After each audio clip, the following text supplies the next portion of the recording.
wanted more out of life. I was sick of working jobs that sucked my energy. I was tired of people telling me my dreams were too big, that I was crazy, that I needed a degree. It was lonely. I didn't have anyone who understood me. So I would watch YouTube videos, read books, devour audiobooks and podcasts from people who had gone from nothing to something, from average to extraordinary, those who had broken free, the dark horses of the world, those who people know little about, but who unexpectedly win and succeed. One of those podcasts was Addicted to Success by Joel Brown. I would listen to him interviewing Grant Cardone, Gary Vee, Tony Robbins, and it kept me in the game. Listening to their stories resonated with me. They made me feel like I could do it. They showed me what was possible, how I could learn the proven steps to success. They reignited the fire inside me. And now, 6 years after discovering Addicted to Success, building a multi-million-dollar business, impacting thousands of lives, and living out here in beautiful Bali, Joel just invited me onto the podcast. And he said, "Brother, I've been watching your growth. You deserve this. And this means so much to me. Not because of any material achievement, but because of all the challenges overcome, the naysayers, the failures, the empty bank accounts, the tears, sleepless nights, rejection, friends turning their back on me, embarrassments, the rumors, criticism, dark moments, nightmares, and heartache, to now being recognized for overcoming these challenges and coming out on the other side, to becoming the dark horse who unexpectedly succeeded against the odds. Now, it's your turn." Brother, thank you so much.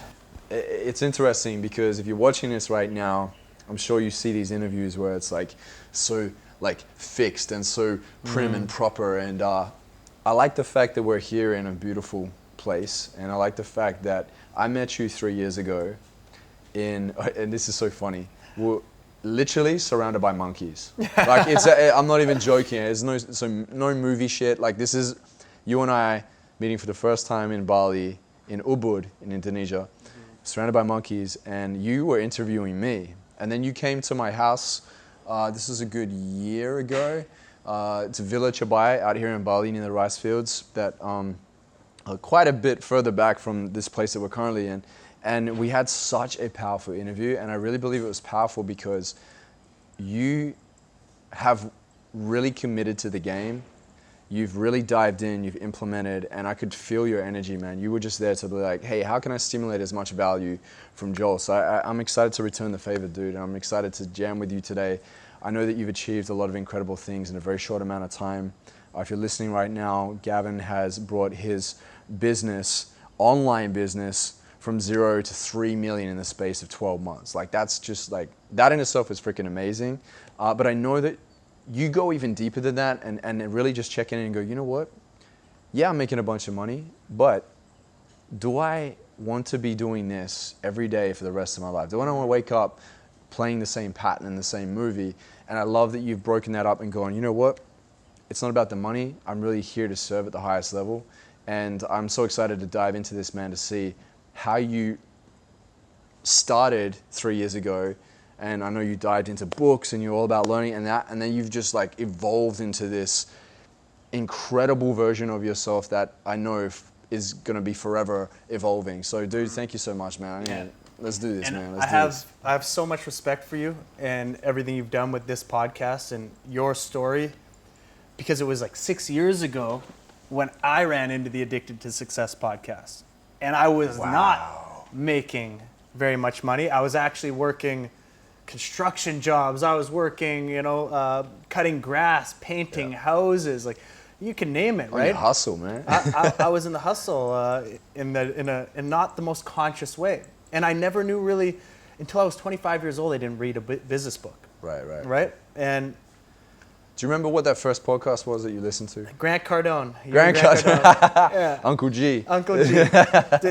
It was actually hilarious. It was the best Grant Cardone interview I ever saw because he loves you. For whatever reason, he absolutely loves you. So I was listening to this, but for me, listening to those podcasts back then when I was first stimulated and had my like fire ignited in me to like really go after something and stop just playing small, I would listen to these podcasts as a way to just hear these stories of people and what they had gone through, so I could be like, okay, I'm not crazy. Everyone around me thinks I'm crazy for having these big dreams. Everyone thinks that like this isn't the path. You're not going to be able to make it. You got to go to school, get a job. We've heard this so many times before. Yeah. And I would just be like, no, like I can see what they're saying is truth. There's truth within this. Like, and we are the average of the 5 people we spend the most time with. We hear this all the time, but how much of the time do we think about like our digital influence, right? We are also the 5 people we listen to the most, you know? So it's not just into the physical. So I would stop hanging out with my friends as much, and I would start putting more audiobooks and podcasts in my ear. And one of those was the Addicted to Success podcast. And I listened to these interviews over and over. I was just like reigniting that fire, because it's not easy. The game is not easy. Like people think it is. Sometimes they're like, oh, I'm going to get on the internet and get rich quick. We talk about this all the time. Yeah, the coaches or all this culture of people wanting to just get rich quick. That's not how this works. Especially if you want to build something that feels good on the inside, not just like you get a couple likes on the outside, right? Yeah. But yeah, I just want to thank you for that before we get started with everything else. Well, this is a great segue, because I know it's such a necessary conversation. There are so many people right now that are trying to be influencers. And if we were to break it down, and obviously there's a generalization to this, but at the same time there's a big concern, because an influencer, what is that? An influencer is, hey, this works really well online, in the sense of if I present myself like this, or I say this, or I show this, or it is a carbon copy print of the thing that works as popular, then that means I'm going to get a lot of likes and interest. And I don't know if you feel the same. Like as a creative as well in this space, I like really respect people that are willing to be courageous in their creativity. They go, you know what? It's not just about like finding what's popular, but it's about speaking truth. And usually when you speak truth, it can be challenged. And I think a lot of people have this running fear of rejection that keeps showing up for them, where they're like, well, I'm just going to play it safe. I'm going to post the quotes that I know get a lot of likes. I'm going to shoot the video content that seems to work for Jay Shetty or Lewis Howes or whoever it may be. I'm just going to do that.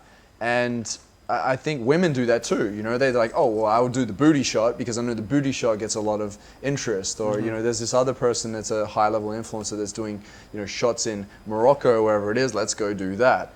And at some point that's going to get old, you know, and we talk a lot about principles and trends, and so many people are following trends. And what's scary about trends is the fact that you fall into a cesspool or saturation of millions and millions of other people that are doing the exact same thing. And so what I like about the way that you showed up is you did the thing that you feel was like popular and it was working really well with e-commerce. You made millions of dollars, but then you went, wait a minute, no. I want deeper impact.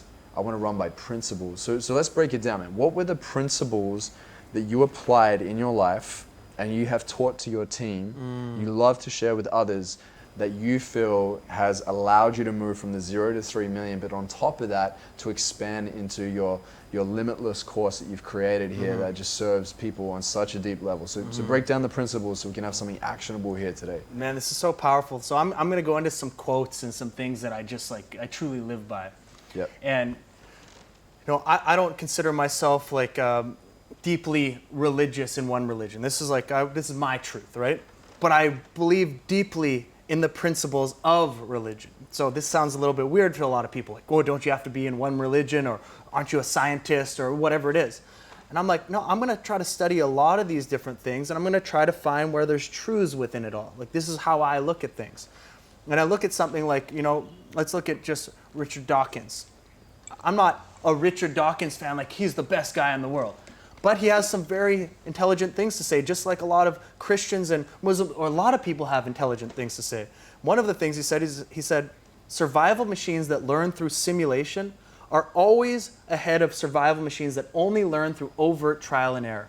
Right. What he was saying is, most people get born into this world and they learn everything through their own trial and error. And by the end of their life, they're like, why didn't things work out the way I wanted them to?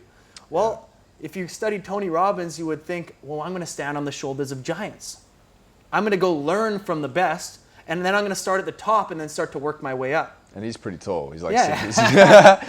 But I was like, this kind of principle, it's like, okay, we're born as human beings with these instincts, and then basically cavemen born into a modern world with everything else that's different. Yeah. So if I stay a caveman, that means everyone who's ahead of the chess game and who has studied the human animal and our ancient animal drives and our psychology can just click all my primal hot buttons and make me watch pornography, make me eat sugary foods, make me use my credit card in ways I shouldn't. And then I'm going to be stuck, this kind of slave to the system. So that principle to me is like, how do you find truth at the highest level? Because all these people are studying all these different fields. Like look at Dr. David Buss with evolutionary psychology. Like, wow, he's like gone in and studied why we do what we do, and we have access to that information. So when I'm trying to study sales funnels and getting my team in any area, I'm like, who's the best person in this area? Yes. We're going to go study the best person. Model. And I'm going to take you and I'm going to send you to their event, or I'm going to get you their course, or what is it that we can do to model this best person? I am not going to sit there and say, hey, we're going to figure all this shit out on our own. Yeah. Doesn't make sense to me, right? And then another thing is like, no, it's not the strongest or the most or the fastest that survives. It's the one most adaptable to change. And, you know, we've all learned this before. I feel that. Because as evolution was being studied, this is one of the quotes that came out. And if you just think about that, it's like we're in a time that's evolving so fast, like exponentially. But if most people stay in their old caveman brain, they're just being basically triggered from the outside and being controlled. Or you could play the chess game and always be 5 steps ahead. So I'm trying to be 5 steps ahead, and I'm trying to learn all the principles. So what I'm saying is, as an action step, it's like, who do you want to be? What's your vision, like you talk about? Yeah. And then how can you find someone who's been where you were, and then you can start modeling their success.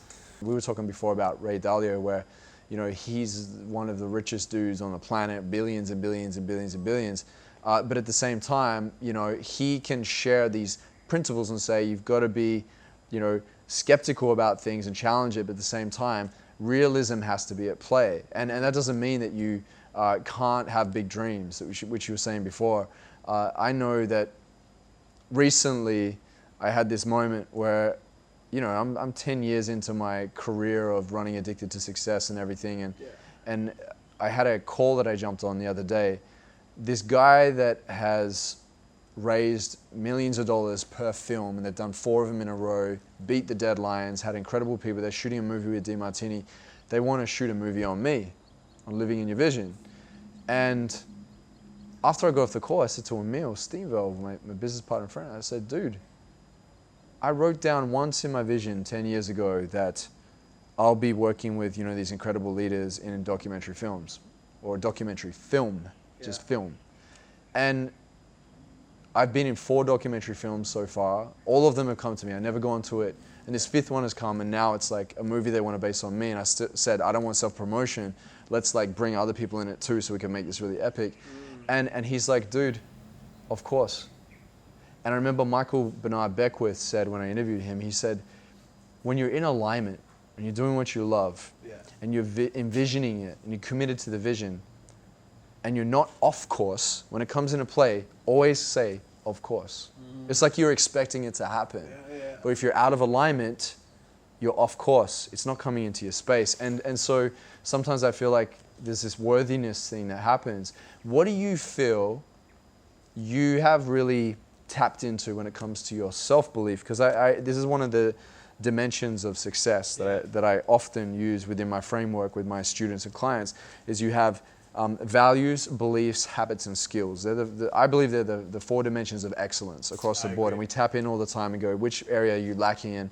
Now, when it comes to your beliefs, what do you believe about yourself that you believe has brought you to this place of this success that you have now? If you could list at least 3 or 4 beliefs that you believe, like, to the core about you, because I want the listeners and the viewers to go, cool, this is what I need to start working towards in order to reach a level of success that Gavin does. This is, oh man, it's such a good question. It's so, it can go to so many layers, and I feel like I could go for hours on this. But let's just go into the movie The Matrix for a second here. Yep. And when Morpheus is sitting there with Neo, and he's like, you know, you felt it your entire life, like there's something wrong with the world. It's like a splinter in your mind driving you mad. Yeah. And I remember that growing up.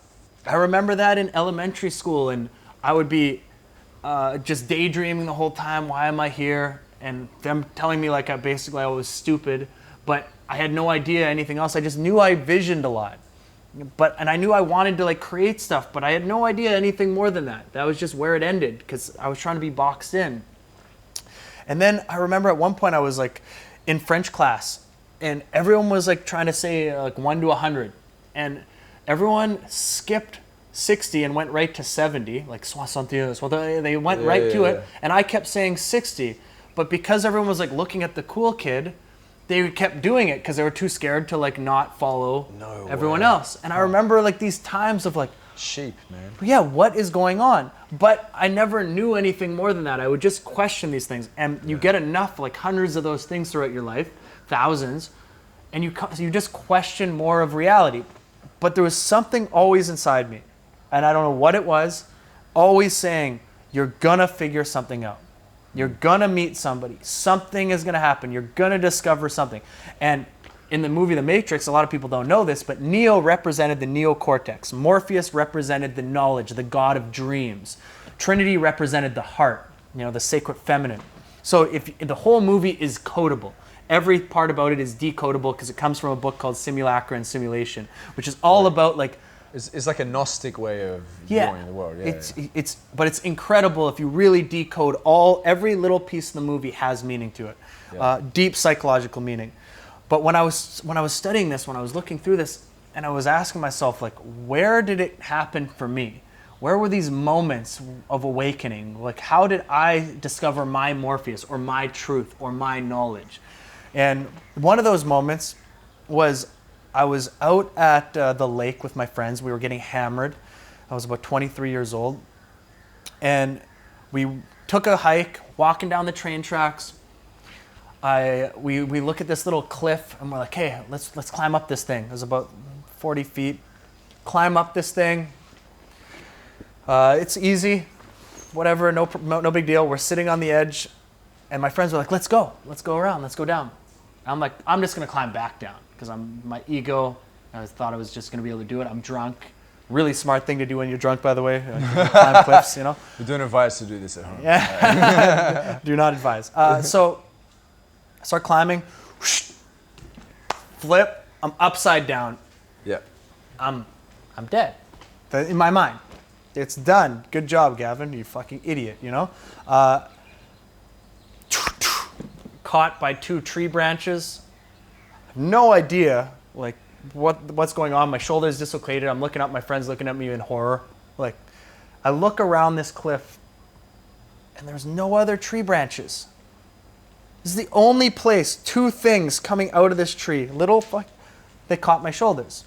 So I climb myself down, and my brain is going like, damn. And I'm like, did I pursue my passions? Did I like do something of purpose in life? Like, what am I doing? Doing drugs, just drinking, like wasting my life away. And it's one of these realizations where if who you can be is so different from who you are or from the actions you're actually taking, you look for escapism in between. Yeah. So that was happening to me in my life. But at that moment, there's something inside of me that said, first off, this is bonus time now. You better fucking do something with your life. Second off, I'm like, I'm meant for something more. And whether this is true or not, I'm not telling anyone like you're special or you should just go to astrology and numerology to have you told you're special. But if you believe you're special, if you believe that you're here for something more, then you're going to act like it. Of course. Yeah, so your worthiness goes up because you're like, I'm actually worth something. Exactly. And in that moment, God had his hand on you. Yes. He's like, absolutely. Here's your second chance, Gavin. Absolutely. What are you going to do with it? Absolutely. Yeah. And that's where like Tony Robbins comes in with like his certainty, cycle of certainty.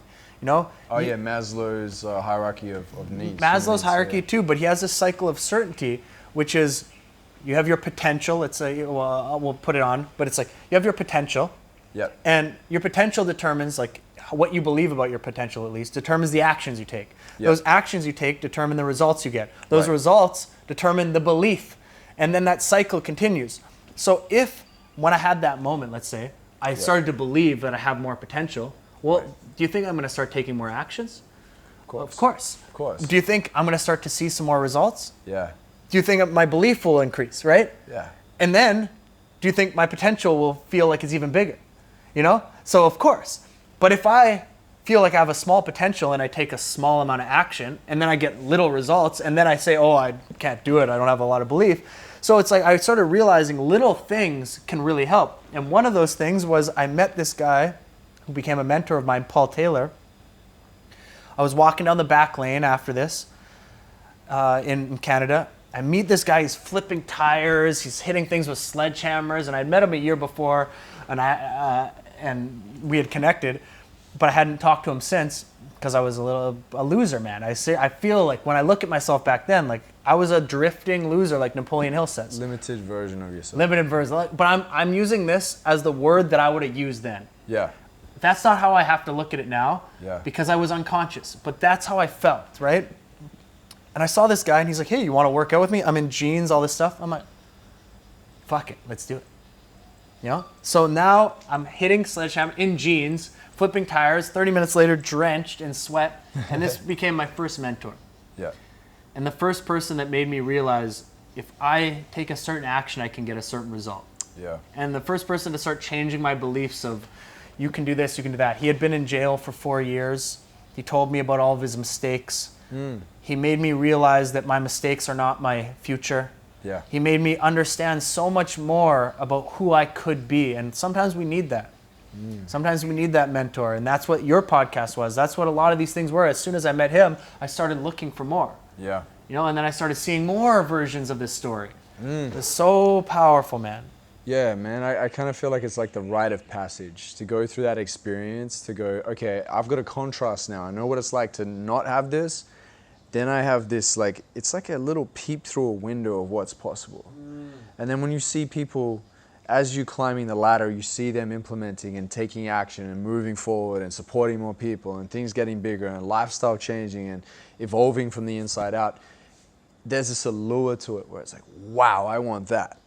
Now, let's talk about this. You've achieved success, right? To a certain degree. And everyone's definition of success is different. It's subjective, blah, blah, blah. We already know this. But for you, what would you say is the thing where you're like, oh, this is success. And then when you went to get it, you're like, wait a minute, that's not it. And you've had to kind of, let's say, change course or move in a different direction and you've kind of recalibrated into a better space. What was that thing that caught you by surprise? You're like, wow, this thing I've been chasing for so long, isn't it? And now this is what it is. I think in business, we learn a lot of things about creating value, and we learn a lot of things about, you know, making money. And making money, there's nothing wrong with it whatsoever. But when we're in the situation of more scarcity, we're trying to just find any way to make money. Desperation, not inspiration. It's out of a place of desperation.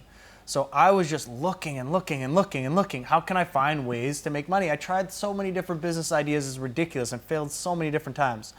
And then I found the right business partner at the right time and the right thing. And I saw e-commerce and I was like watching these YouTube videos. Like, these guys like suck at this stuff and they're teaching it on courses. Like, what's going on here? But I learned so much about marketing over the years. I was like, I can now apply all this knowledge that I learned to this business model. Yeah. And I went down that path and it was great. I was like, wow, this is great. I can actually like give a lot of value to people by selling a good product and make money. But at the end of the day, I started to feel really empty because I still realize I only have a certain amount of time on this planet. Yeah. And that time has to be spent giving my best gifts to the world. So I had to ask myself, what are my true values? When you talk about values, what truly do I value? What truly do I want to see the world look like in 20 years? Like, because I was here, why did the world change? I started asking those questions. And it wasn't just selling random physical products to people that were solving a random solution. It was, what is my gift? What do I, when I talk to someone, what do I give them? You know, and how can I multiply that by millions of people? This is mature success. Welcome to mature success, bro. Yes. Like, honestly, this is something that I could say only recently tapped into in the last few years because I was chasing this elusive rabbit. You know, I was like, well, this is what success means because I see this and this and that. And then the more that I got mentorship over the years, I realized when I started asking the right questions, I realized, wow, the things that I thought were priority these guys literally have already done it, and it's the piece to the puzzle. It's not priority anymore. Yeah. So when I get mentorship, I ask now, what is your top 3 priorities in your business and your life? And I get them to list it, because if they can list it to me now, and I start seeing patterns, seeing like this person says this and this and this and this, it's got to be like, if they've done it for 20, 30, 40, 50 years, that's got to be important. Yeah. You know, obviously, like, still living my unique journey and everything as you have too. I remember when we were in Monkey Forest in Ubud, and you were like standing in front of the camera and you were asking questions. What happened, man? Share that experience. This is awesome, man. This was a really 3 years ago, right? 3 years ago.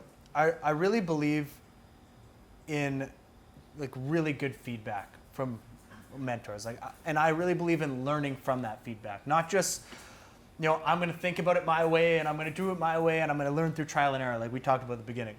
And I was asking you questions and I was hustling, man. I'm trying, you know, I'm trying to make things work in my life, but I'm like rough around the edges.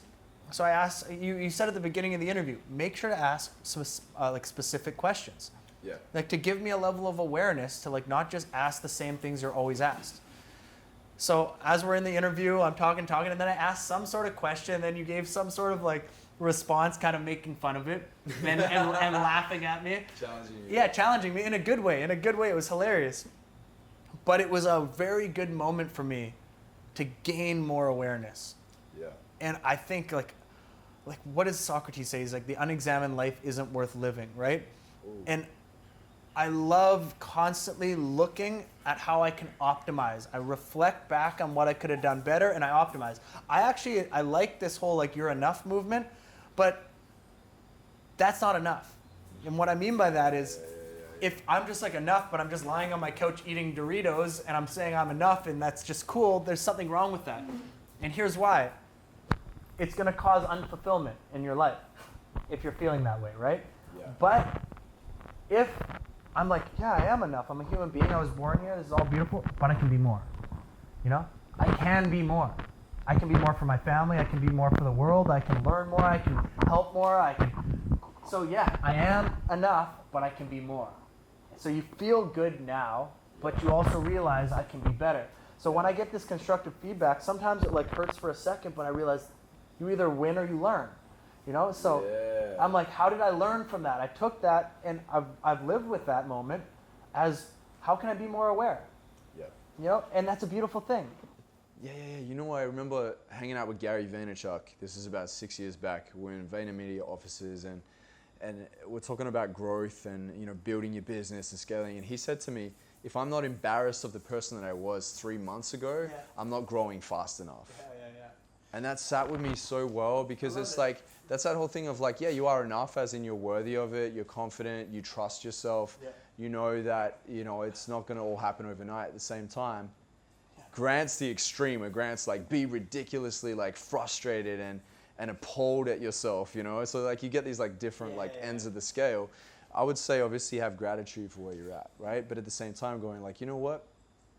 My potential is just so much more than I've ever experienced. And I think that's the most exciting thing of life. Like, I remember this guy that, man, I studied his stuff so much. He ended up dying. He died in a plane crash. This is about 4 or 5 years ago.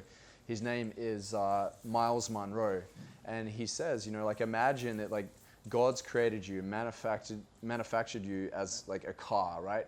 And let's say that like you look at the tacho on a car, the speedometer, and it says that basically your potential is 300 on a speedometer, and you're driving along and you see someone next to you and they're going 60 kilometers an hour and you're going 60, and then next thing they pick up to 70 and you go, oh my gosh, look at this person, they're so incredible, and we praise them to the ends of the earth and think they're so amazing. Little do we know we have 320 or 300 sitting on the dash that we could also reach too. And it's because we're not really truly focusing on what's my lane, what's my vision, you know, where am I? So that being said, what's yours, man? Like, where do you see this going? And like, what kind of skill sets are you starting to apply? And what habits are you sticking to get you there to that bigger and higher version of yourself? Man, I love it. All these questions, so good because you bring it from so many different angles. You bring it all together. Tie it in. I want powerful answers, man. So, man, for me at first, of course, it was like, how do I break free? You know, Oh yeah, he's getting them good. So it's like we got the the dogs in the dogs are background fighting just in the background. going at each other. So- you can split them up if you need to. So It's like you and Nico when you were boxing. oh man. So here's what it was. Number one, I was like, I just don't want to keep working these jobs because I would work these jobs, but I would work always harder, I felt, than everybody else. But I would never get paid more for that. So I'd always go the extra mile during the jobs that I would work because as I was there, I'm like, why don't I work hard? Of course, I'm not just going to sit here on my iPhone doing nothing. I'm going to get shit done. But I realized I would never get any rewards for that. So I'm like, how do I get more rewards for my effort? So entrepreneurship, of course. So you go down this rabbit hole and you start to read these books and your mind gets exploded because you realize how much more is possible and how much more you can do. So you start to like head in that direction. Oh yeah, I totally agree. So as I'm seeking for this freedom and starting to study sales, marketing, psychology, like I became so obsessed with just like universal natural laws, just like the truth of how things work. Because I realized like if I learn this stuff, it's going to work. I'm going to figure it out.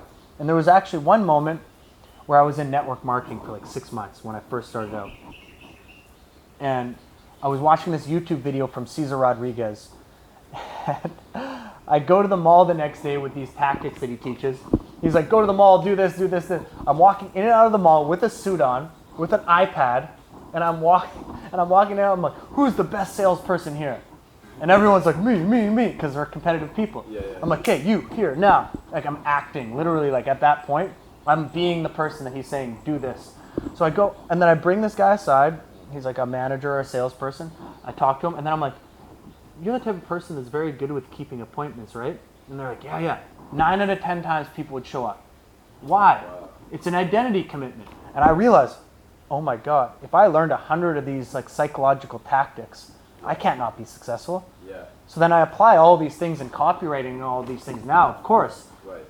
But I am so much more addicted to helping other people use this stuff on themselves and become manipulation proof than I am in using it in marketing.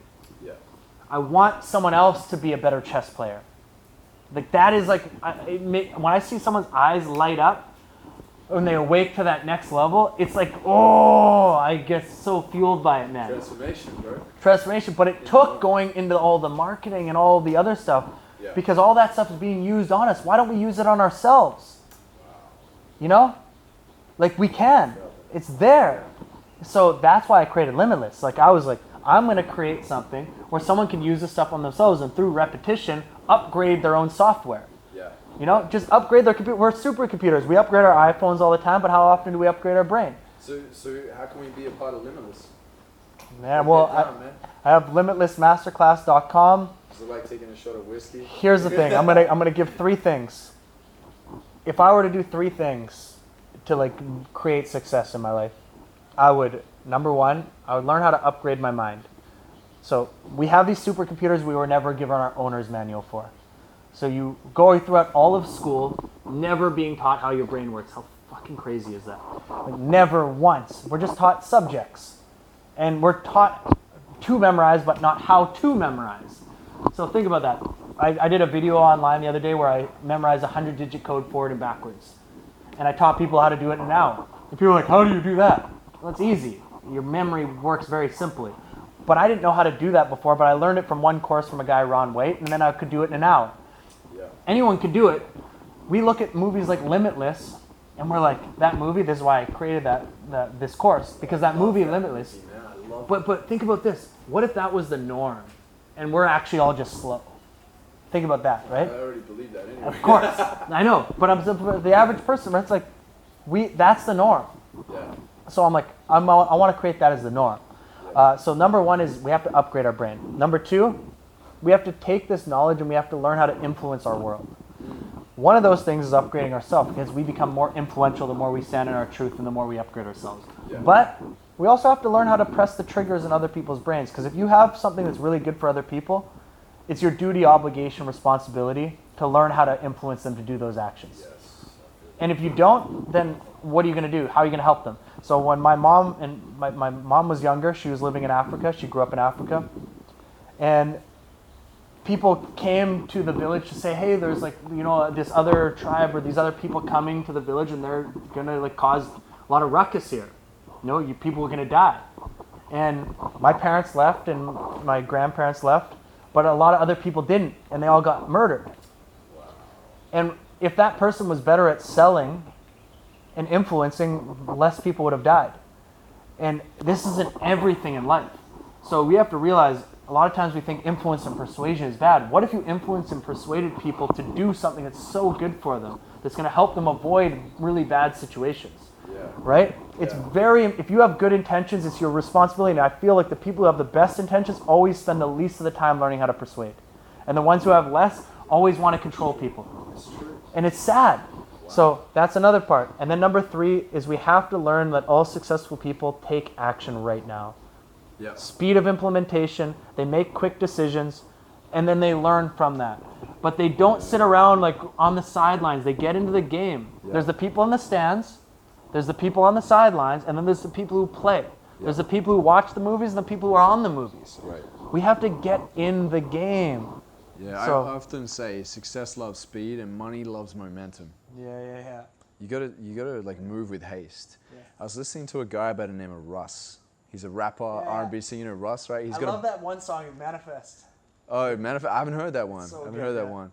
I heard that one like, how could I do it myself? Yeah, it's cool. There's some bouncy tunes, and he's very much inspired in life. And he said in one of his chapters in his recent book, It's All in Your Head, he said that when his mum used to call him when he was younger, would like Russ, come here. Sometimes he'd be like, oh, I'm busy. She'd say, come to me and move with purpose, right? She'd say like, get here with purpose. Would often hammer that into his mind, and he said it never left him, where he always thought to himself, like, if I have an idea or I have something that I should be doing and know that I need to be doing, is I've got to like do it with purpose. I walk with intention. I make it happen. Like it's like now is the time to do it. And he said that he recorded this track and he was speaking to his friend and he said, hey, we should like get someone to do a video for this. Like we should shoot a music video clip. So I contacted a guy and the guy said, yeah, we'll get that done in a month and a half. And he had a tour coming up. He's like, man, we need to build some buzz around this tour. So him and his friend decided to go get a video camera. They shot it and edited it within 2 days. That video has like hundreds and hundreds of millions of views, and it's brought to him so many opportunities. It's insane. And he said, I went to one of his concerts before. Right. And he said the reason why the other guy said a month and a half and they were able to do it in 2 days because that guy wasn't as passionate as him about it. So it's like, how do I get passionate people in my space? How do I tap into my passion and move with haste? Now you have, and I wanted to tap into this and talk about this because I think this is really important. I think a lot of people are going to hear this and also see this and be like, wow, you've inspired me, Gav, to do this too. You've put a lease, you've purchased a lease on a place for a year, 2 years, whatever it may be, out here in Bali. Yeah. Epic pad, man. You've got like 5-6 bedrooms. You've got, like a pool in the center that's like so epic, man. It looks like you're in a resort, and you've got a waterfall running underneath you, and you've got like this whole like yoga chalet. You got the whole setup, man. Now, this is obviously a great investment for you. Can you break down what's your train of thought around that just before, and why is it a good idea for digital nomads or entrepreneurs to really do something like this? Yeah, because think about this. Like, it's so funny because my mind never used to work this way. A lot of times we think about spending less money because that's going to be the thing that's going to like not make us lose so much money. Yeah. But I was like, okay, if I get this place for a year, I rent it out. Then when I'm traveling, I rent it out, right? So now I have the money coming back. And by the end of this year, I'm going to have lived there like 7 months of the year or something, and basically almost have lived there for free. Yeah. While have had some of the most epic people there all the time, building my team, building people around me. So it's just like, oh, this just makes sense. And if you listen to like Grant and other people are like, you got to like buy a house as soon as you have enough money, and you got to like hold on to that house and keep your job. This is all stuff what we've been taught for so long. These are all terrible investments if you actually want to build wealth. Yeah. I'm not saying overall they're terrible investments, but if you don't have money, you got to invest in yourself, number one. Yeah. So you can build yourself, so you can build businesses that can allow you to do these things. Yeah. Like Grant, every time he's like, you have 50 grand, it's like, who cares? You have 100 grand, who cares? 200 grand, who cares? Like, that's not going to do anything. Yeah. But I wanted to build something where I could attract more incredible people. So people will maybe look on my stories, some people won't understand, and be like, oh, he's doing this to show off. Okay, there's maybe a piece of that. I'm a human being. I want nice things just like the rest of us. However, if I really look at my core of what I wanted to attract great people. I wanted to attract great partners, great business partners, great investors. I wanted to attract great conscious minds and have a space. That's why I built this table. It's like a 12-person like Game of Thrones table, so we can do masterminds. Yeah. Like I envision doing masterminds with these geniuses, like a league of extraordinary people. Like I envision that. So you build this because you understand that I want people to come there and have an experience. Yeah. Like it's deeper layers. The more you evolve with this stuff, it's deeper layers. And I'm not saying I'm super evolved. Like I do dumb stuff all the time still. However, I do realize there are layers to this game, and you do evolve past your old self for sure. Yeah. And if you're watching this on the YouTube channel, and Addicted to Success YouTube channel, we're going to be rolling some video over this of your epic pad. And dude, I had this whole thing of like, got to be humble when I was younger. And I think it's because I got acknowledged so much of being humble. Yeah. And one day I went like, humility? Like, yes, have compassion for others. Yeah. Don't brag your ass off, get the results, right? Yes, very important. At the same time, if you've worked your ass off for something and you've been smart at it, not just hard work, but smart work, and it's brought into your space, share it. Share what's possible with others. And I love that you've done that. You share it shamelessly. Yeah. You encourage the best of the best talent to come out to align themselves with your vision. And, what we talked about a good year ago when you were at my place, it's really about like, if you can clearly articulate your vision to the world, the right people start showing up. And you've done it. And now you're sharing all the things that you've implemented, man. And my tribe are like soaking this in. If you're not right now, get your freaking pad and your pen, write these notes down, rewind it, pause it, replay it, whatever you need to do to really soak this in, because I've seen Gav in action and he takes notes and he implements, and that's what you need to do too. Man, thank you so much for everything you've done. And I just want to hit on one last point with that. Do it, the articulation. Drive it home, man. Drive it home. The articulation. Man, I realize that, like, just like in the movie The Matrix, if you can articulate somebody's feeling, like almost better than they can, they will unconsciously finally have an awakening that somebody gets them and move in a direction that they can like completely change their life. And it happened so many times to me on your podcast and other books where someone like, I was feeling this thing, but I needed someone else to articulate it in a certain way to give me that epiphany, awakening moment to realize I was actually on the right path. And I'm hoping in this podcast at some point, one of those things came across to someone, because the reason why I did Limitless and the reason why I'm going to be writing books and all this stuff throughout my life is I want someone who is in that position to have that same moment. Yeah. It's all these moments were the greatest things that ever happened to me. Yeah. Amen. I can never have more amount of materials that will be better than the feelings and the that I had during those times. Yeah. Ever. Yeah, dude, that's crazy. Like, that's everything that I'm feeling as I'm moving through this journey in life, and you're just like, you're articulating it really well, I appreciate that, man, because this is a full circle thing right now. It's like 6 years ago, I was watching this, and when you sent me that message saying, man, you deserve to be on this podcast, you've been watching me, that meant like the world to me. It really did. You do, brother. So it's like a dream come true. You do, absolutely. So that being said, man, how do we get more of Gavin Dantez? Where are you online? How can we access Limitless? Yeah, so Gavin Dantez on all social media with a Z, not an S. Dantez. So Gavin Dantez and limitlessmasterclass.com. You can get the course. And I would love to give any of your people a discount. So let's just do like, addicted. If you type that in, you'll get a 50% discount on the course. Let's do it. Hell yeah, man. Big love, dude. I appreciate you. Thank you, man. Awesome. Now, one last question. We wrap every interview up with this, okay? If you were to deliver your last 30-second speech to the world, what would that last 30 seconds sound like?